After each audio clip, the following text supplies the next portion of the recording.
What is up, my tricksters? And it's Fun Deck Friday yet again, and it's the start of Spooky Season Fun Deck Friday. Ha ha! Don't remember eating that.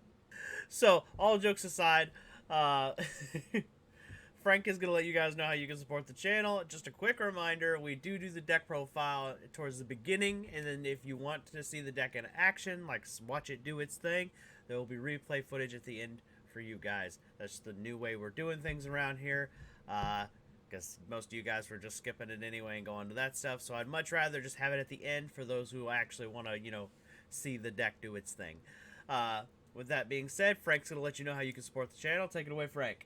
Yeah, that's right. I'm gonna show you how to support this channel, because if you don't do it, I'm gonna put a cyber dragon in your hardware, and it's gonna bite you every time you buy something that isn't from the spring store. You hear me? Now buy a shirt with my face on it. Here's how you're gonna do that. You're gonna come over here. You see this little black dot? You're gonna click on it. And you see this? It's gonna bring you to a white page. Okay, there it goes. Then it's gonna bring you to a page. You see all this stuff? This one right here is the one you wanna buy, because it's got my face on it.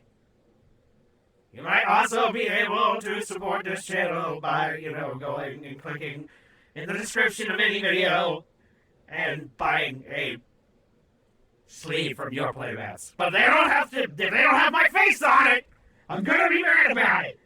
Thank you, Frank. Buy a t-shirt, please. He's creeping me out. Anyway, let's check out that deck profile.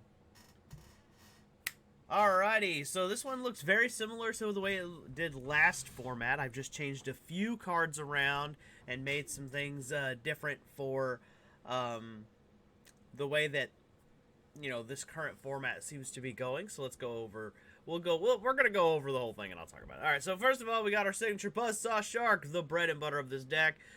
We've got the Deep Sea, or Lifeless Leaffish, sorry, I was looking at the old school name. Right-hand Shark. This is like the Armageddon Night for fish monsters. This is one of our free special summons if this guy's in the graveyard. Either sent there like earlier in the game by the fish, by the leaf fish, or by our foolish. It also lets us, it provides us with the ability to make a Xyz monster not die in battle, which does come up depending on that monster. Lantern Shark, this is another one of our extending monsters. We have a lot of like Goblinberg-esque monsters, they're like, hey, you summoned me, now I'll let you summon another monster type of thing. The same idea here with Ice Knight. It's just he's aqua, and that kind of comes up, so it was good to have a handful of each in there. Silent Angler is a big time badass extender for this deck. Okay, that's badass might be a bit of a exaggeration, but I think you guys know what I'm trying to say. Silent Anger has a lot of is really good comboing with White Mirror, which is like a monster reborn for fish monsters, so I really like that. Sea Nettle, it kind of has the same effect as the Angler. Basically, they're like, oh, you control a water monster, summon me for free. And each one's have caveats and conditions. Like, Angler says if you use that effect, you can't special summon anymore from the hand, so it's got to be the last effect you use as far as your special summon effects from your hand the turn you use it. Just keep that in mind, that it locks you out for the rest of the turn, so don't waste it. Sea Nettle locks you into water monsters, which is relevant because some of our more powerful Xyz monsters are not water. You need to keep that in mind if you use this one. Then we got the Tingy one, because it's a free special summon that's a water monster. You reveal it, you summon it. We also have Beautiful Princess, which if we had more copies of her, like if I personally owned more, I would play more, but I don't. So I have an instant fusion. If I have had ready fusion, which I do have on order, I just haven't gotten it yet. I would probably play the Mud Dragon, but I would play the rare fish or whatever over this with Mud Dragon, but that'll just be for a later build for you guys, something to look forward to. Then we got the White Mirror. Like I said, this is kind of Monster Reborn / Rhoda for fish monsters. So basically what this spell does is you target a level 4 or lower fish monster in the graveyard, you special summon it, and then it lets you get another copy from the deck, which is why this card is so awesome. So basically, what we're aiming for is the Silent Anglers and the Buzzsaw Sharks and the Lantern Shark. Those three cards are the monsters that we are choosing with this card. It also makes for easy discard fodder for other things.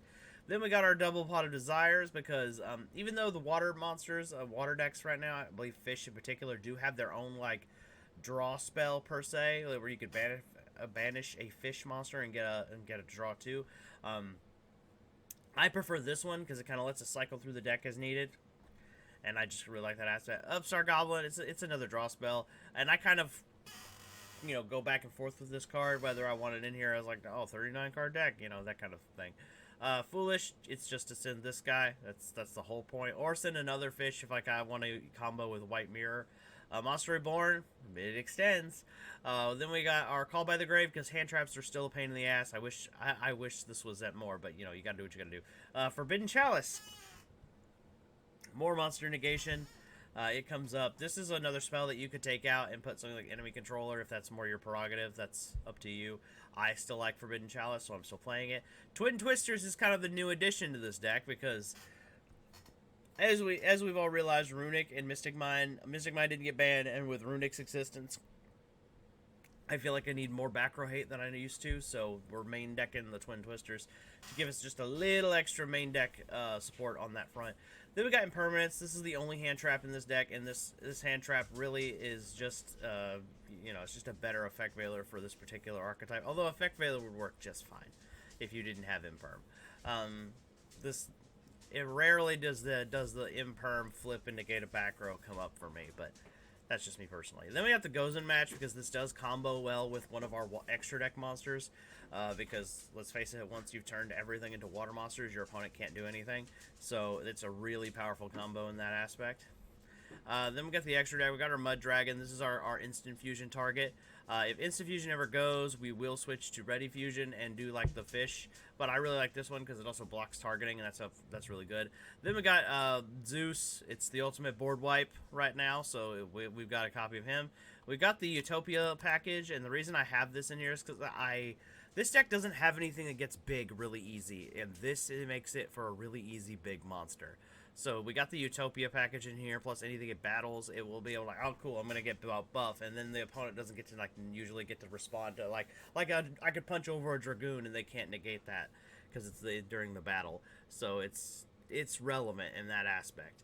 Then we got our Valiant Shark Lancer. You're only able to get this card if you use Buzzsaw and Lantern Shark. That's the only way you're getting this card because it does require level 5 monsters. But the cool thing about this guy is he doesn't have to just attack. He can destroy stuff very similar to the Kriegans, but he gets to do it. But he doesn't just have to take materials off of himself. He can take them from another Xyz monster that's just kind of standing there. So that is kind of relevant for this, throwing an extra body. And then if he doesn't quite have the materials, he's like, hey, you're not using that. I'll just take this one.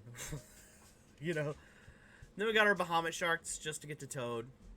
Our Crooked Cook, believe it or not, one of the strategies you can do against tier elements, and I know tier element players hate this, is Crooked Cook, because basically if you make him with Right Hand Shark and leave him out there by himself, your opponent's gonna deck out. So that's why it's still a strategy in here. It's not one I prefer to do, but it is a strategy, causing your opponent to deck out because they just like a lot of tier limit decks don't have an out to this. Why would they? Why would they? This card doesn't see hardly any play anyway.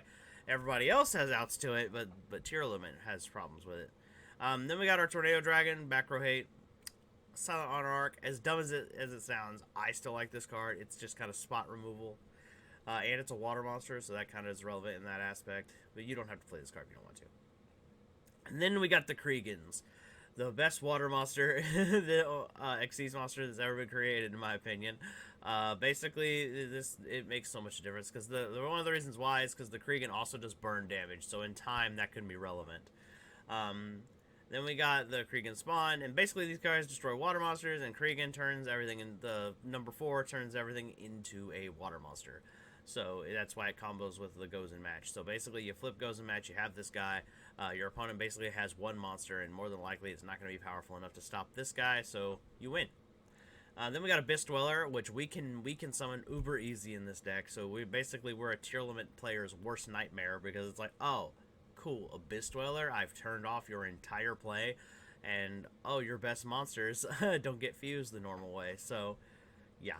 And then we got our Toad. You need your Totally Awesome combo with Bahamut Shark. It's a generic negate. So there you go. And then your sideboard can be whatever you think is necessary for whatever you're building. I have like some fusion hate, some spell hate, dark hole for some reason in here. I have some other extra deck monster options that were like depending on what I'm up against. I got Chaos Hunter for Runic.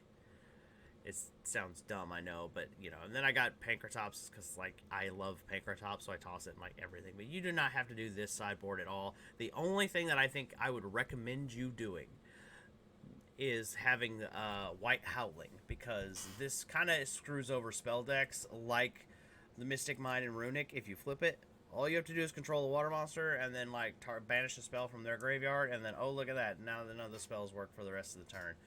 And that's really powerful. So I would keep this one in the sideboard, and then the rest of it, just do whatever you're the most comfortable with. Anyway, guys, I hope you found that informative. I hope this gave you the tools you need to build your own shark deck. And the reason why, also in case I didn't make it clear, the reason why the shark deck is in our horror-themed one is because Jaws, a horror movie about sharks. It's a classic, so I tossed it in here. So I wanted to think out of the box, because otherwise you were just going to get like 4 zombie decks this year, or for this month, and I thought y'all would like a little bit of a mix-up, instead of it all just being that, so if that explains anything. Anyway, guys, before I head out of here, I want to remember you to do me a solid, and like it says over there in the corner, like and subscribe, and yeah, let's check. I'm going to slap the wristwatch, you guys can watch the replay footage, and I will catch you in the next one. Peace.